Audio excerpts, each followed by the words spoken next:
In this lesson, we'll look at how we can bring in curves from a program like Illustrator or Photoshop to use as our emblem. All right, so let's say that we've gone into Illustrator and we've created some sort of a logo and we've exported that as an Illustrator file, or in Photoshop you can create a custom shape and draw that into your canvas as a path or as a curve and export that as Illustrator curves. Either way, we can actually take these into 3dsMax to use as a shape. So rather than drawing out a spline, we can actually use those. So let's go ahead and I'm just going to go into a front view in here. And let's go to File and let's import. And in your import folder in your project files, you'll find this bird logo. And it's just an Illustrator curves file. So go ahead and open that up. I'm going to go ahead and merge the object with the current scene. And I want to create a single object. Okay, so in this case it brings it in kind of at the origin. We can now rotate this, and you can see if I rotate it around, and let's just give it 90 degrees.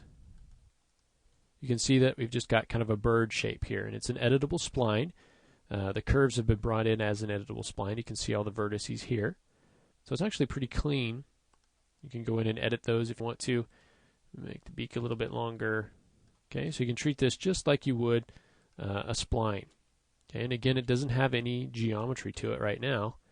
It's just those curves, and it's simply imported from an Illustrator file. So to add some geometry to this, we're simply going to go and add an extrude modifier.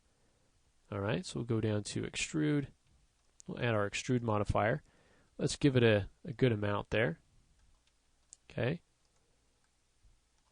And there you can see that we can change the number of segments. We can choose to cap the end or the beginning if we don't want to. Maybe we don't want to cap the back side. Okay, maybe we don't want to cap the back. We can change that. We can also output it as a patch. So there's a patch. We've got a mesh, which we've got one big n-gon up here. We can also output this as NURBS. Give it a second there. Okay, so I'm going to go ahead and leave it as a mesh item there. And so now we have kind of a logo that we're able to add now with geometry. Okay, I can come in and collapse this if I want to. And what that'll do is turn it into an editable mesh. Okay, we can now bring this forward and just kind of place it into position. So if we go into the front view, see if we can change our views here.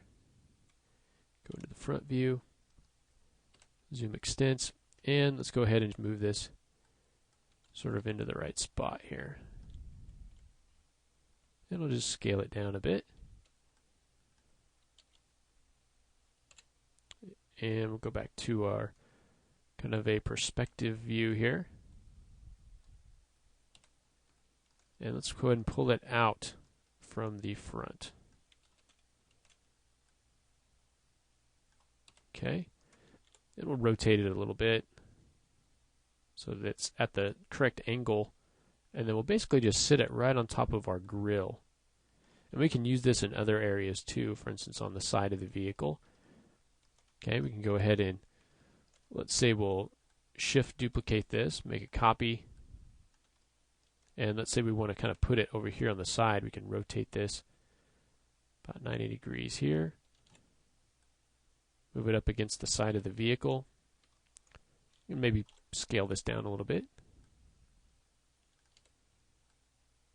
Okay, and can just stick it up there on the side. Pull that into the side there and just rotate it so you've got kind of the same amount all the way around. Okay, and you can see how very, very quickly we were able to turn just a simple Illustrator file into our geometry for our logo. So if you feel more comfortable in Illustrator or in Photoshop as far as creating your complex splines in there, you can definitely go ahead and do that in those software packages and then very quickly import them into Max and create geometry from those. Okay, so you can see how very quickly we were able to do that. So in the next lesson, let's go ahead and start to build the tires for this car. So we're getting to the point where it's nearing completion. Let's go ahead and start to add things like the tires and the wheels and just some of the modeling. We can go ahead and duplicate some of this geometry that we have over here over to the other side and just starting to get this completed. So we'll go ahead and look at how we can build the tire in the next lesson.